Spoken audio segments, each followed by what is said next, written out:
Hello everyone, কেমন আছো? আশা করি সবাই ভালো আছো। রূপা কিচেন কোয়ের তরফ থেকে সবাইকে স্বাগত। দেখো, আজ আমি একটা নতুন স্বাদের রেসিপি করছি, তোমাদের সবার সাথে আমি শেয়ার করব রসগোল্লার ডালনা। তাহলে বন্ধুরা, তোমরা সবাই প্রথম থেকে শেষ পর্যন্ত দেখতে থাকো। শুরু করে দিই। আমি প্রথমে দেখো, এরপরে আলু খোসা ছাড়িয়ে আর টুকরো টুকরো করে কেটে ছ্যাঁকা তেলে আমি ভেজে নেব।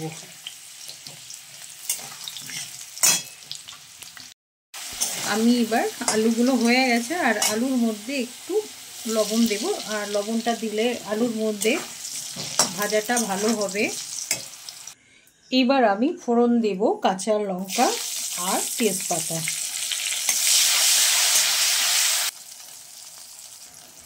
এইবার আমি পেঁয়াজ বাটা, রসুন বাটা আর আদা বাটা সবগুলো দিয়ে দিলাম।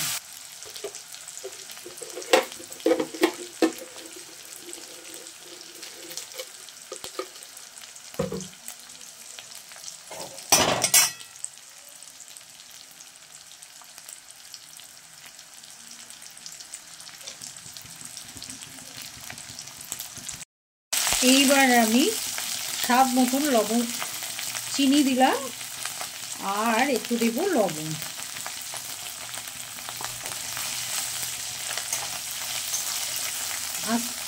এবার আঁচটাকে কমিয়ে দিতে হবে। এবার আমি টমেটো দিয়ে দেবো। এইবার আমি ধনে, জিরে,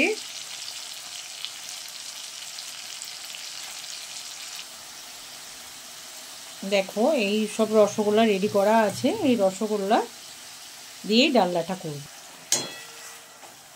কি হচ্ছে ক্ষীর, আমি এবার ক্ষীরটাকে দিয়ে দেব। এইবার দিয়ে দেব আলু। এইবার এটাকে খুব ভালো করে এবার কষিয়ে নেব। এবার আমি 1 কাপ জল দিয়ে দেব। এবার আমি ঢাকাটা দিয়ে দেব। এইবার আমি কড়াইশুঁটিগুলো দিয়ে দেব। গুলো চেপে নেব। রস সব বার করে দিতে হবে, রস একটুও রাখলে হবে না। রসগোল্লাগুলো এবার দিয়ে দেব।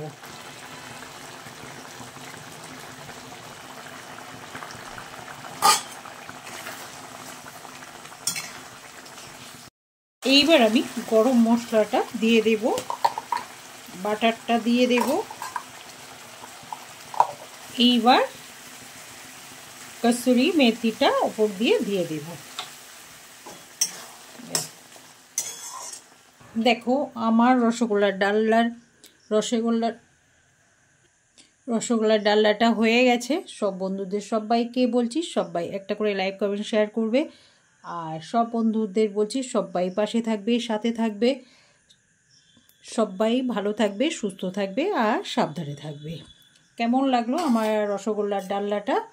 সবাই একটা করে লাইক কমেন্ট শেয়ার করবে। সবাইকে ধন্যবাদ।